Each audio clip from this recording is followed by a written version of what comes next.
Hi there, it's Renuka. Welcome to my channel and thanks for stopping by. Today I am sharing 3 projects with SSS card kit, and these are really easy to make cards and coloring projects. So these are some looks of those cards. I just went ahead and heat embossed some images with the card, these 2 cheeky birds and some eggs and this heart shapes. I use white Vasafine ink, and after that I heat emboss with the Hero Arts white detail embossing powder. And now I am using Z Clean Clear markers. These are water based markers and these are very easy to use. I just bought them and I'm kind of playing with them, and I'm just adding little bit shades of red. I bought the pack of 60, so I got a nice assortment of colors. I buy them from Amazon. It's kind of a little bit cheap there. So I just color these things. I speed up the process quite well. Now trick here is you just lay little bit of pigment inks on the card or with the shape where you are coloring, and then use your water brush to just spread out those colors. Now you can see that sometimes I'm just picking the pigments from the already colored area, and in that way I get the lighted effect. So this is the another technique. If you don't have that much colors, you have the set of 24 or 12, then still you can use these as a gradient effect. Here I am using only the shade of blue, and you can see that how that goes gradiently. These are very easy to use markers, quite forgiving while coloring. So I'm kind of enjoying with them. I'm using very bright colors here like the magentas and blues and purples, and now I'm will use 2 color shades for blending those. You can use these markers with water or without water. They will blend really easily. You can also use the blender pens to blend them. I didn't prefer that for particular this project, but that is another option to do that. Now here I am using the aqua color, and it is really beautiful and nice color. I have the watercolors with me, and they have kind of 24 shades with me, but in those I don't have these colors like the aqua or the marine color or some like fluorescent colors also. So I decided to bought this. I also have the Spectrum Nora watercolor paints, and those are for the different techniques, like you can create the maximum background with those, and but they are not that highly pigmented ink and you can't directly use them on the paper. And this marker you can use them directly on paper, or you can put some ink on the acrylic block or any transparency sheet, and then you can pick that color with the help of your brush. Maybe you can use the water brush, or you can use the normal brush dip in a water. But while using the water color brush here, you will get the kind of nice gradient look. You don't have to dip and control the water thing here. I'm using a simple medium watercolor brush here. It's not fancy. I don't even remember that I have it's from the long time with me, but I'll make sure that I link some of the brushes in while, and I'm planning to buy something more so I can just play with this more along the way.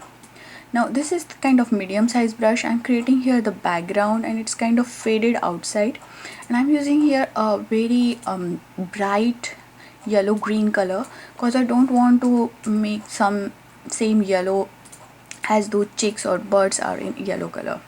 So it is the very easy and forgiving technique. You have lots of control in your hand while doing that, and in any chance if you miss something and you add or drop or something else color in there, you can just pick that color by putting some drops of water and pick that with the help of your paper towel. Now I just enhance those eyes by using black gel pen. That is my go-to technique for enhancing eyes. And creating here fish tank banner, I also heat emboss that and high check in white embossing powder, and I'm just adding little bit of purple. I decided to use purple background for this. I don't know why, but I found it very vibrant and nice, so just for matching that I pick one dark purple color ink and just buff little bit of there. Now I'm just putting that on the very side of my card. So for inside, I decided to add one small panel, and I just stamped the same birdie with a white color box pigment ink just to match the outside. So this completes one card. Now for the next two cards, it's really simple. I saw this technique one day with the Yana Smokula doing, and I really like that. So I just cut out some small size papers and put those bird stamps all around and see how that combinations look. Then I kind of get an idea that what I exactly want to do. This card kit also came with the white colored cardstock of the Samuelsons, and it's a really nice cardstock. So I decided to make these two cards with that cardstock. These are top folding cards, and I'm using the bunny and the chick image from the stamps. Now there is another trick that you can use this transparency here, so you don't ruin your cardstock, because I did that many times, and you can see that I did here also. But I'm just placing those bunnies where I want to, and then I'm kind of here I made that mistake that I placed that, and then it's kind of leaving color there, but I should use that transparency there, and then I should put the bunny so I can easily move, and same time I can rescue my cardstock also. So after stamping all these images, I just fill off those gaps with those cheeky birds. I don't want everything should look very steadily, so I just want to go with flow. And then for this second one, I just use the blocks. I'm not using minimalist here, and I will just stamp them in a row and alternately. And I really like that how they look together. It's quite a fun, and you can use any critters for this kind of techniques. You don't have to use the same stamp I use, or you can mix and match the stamps you have in your stash. And then these two are the mirror blocks from the paper smooches, and it happens to be that oval matches really well with that bunny, and the circle match with really well with that birdie. So I'm just putting some inks here, and you can see in the first part that I tested out some inks that how they look together. I will just take a photo of these inks, and you can use the same inks if you want. I will post that photo on my blog, so make sure to go there and see what color combination I use. And if you don't have these mirror stamps with you, you can still get the same kind of effect by just reversing your stamp.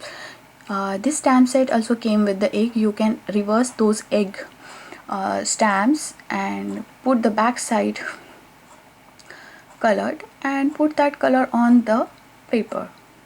And I'm not much worried about the perfect stamping here, and if you don't want to do that, you can quickly color all those things. Now you can make lots of options here with the sentiments, whatever you like. I decided to add the love heart stamp which came in a kit. Just fill up those gap and add little bit more interest in card. So this is the kind of one layer card, but for the sentiment I will use the another cardstock. Now here is the sentiment. I decided to use that some bunny, and then I decided to stamp the another sentiment in a black ink. I'm just conditioning my stamp, and then loves you always, so it kind of matching with that love theme. I put little bit of ink directly on the stamp and embossed image there, and you can see that effect is really looking nice. Then I'm just trim off the excess and put kind of small banner there, and I will put this on that fluorescent yellow colored cardstock. It's kind of matching with that. And then I'm just using one another sentiment here, which I heat embossed it in the white, and now I'm using MFT's black licorice ink and stamping the coordinating sentiment with that. And I'm using again the distress ink, which is kind of same with we use for the bunny, and I'll put this small banner on that yellow big banner. Now I'll trim off little bit as per requirement. So now you see that it's kind of matching there. And for the second card I decided to use the Happy Easter sentiment, and I use the cracked pistachio ink because it is kind of matching with the other bunnies there. and I'm just picking the colors which already have in the card, and then I use this blue color just to pop up that card sentiment in a little bit, although it's not exactly matching. But rather than using the black one, I decided to go with that dark color blue cardstock. And now I'm just putting and filling some gaps by using the hearts which came in a kit. And these heart stamps are really nice, and it's easy to fill the gaps in between. And this complete first card, and I'll just trim off the excess here, and then I'll adhere whole thing on the black because I thought it's not popped that prominently. So I used just a scrap paper there and just adhere it. All these papers are layering weight, so it doesn't make much difference. Now I decided to add something more here. Excuse my head, I'm trying to figure it out the way.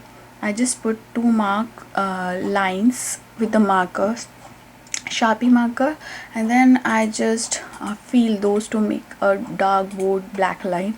Basically you can do this by just stripping one black stripe of paper also, strip paper also, but I think this will look nice. So these are kind of one layer cards and very simple to make. I hope you like all the three ideas which we make today, and it's quite a beginner's card. And if you like it, you can subscribe to my channel to see more cards and videos. You can follow me on Facebook, Pinterest and Instagram. And thanks for stopping by, and until the next crafty project, have a crafty life. Bye bye.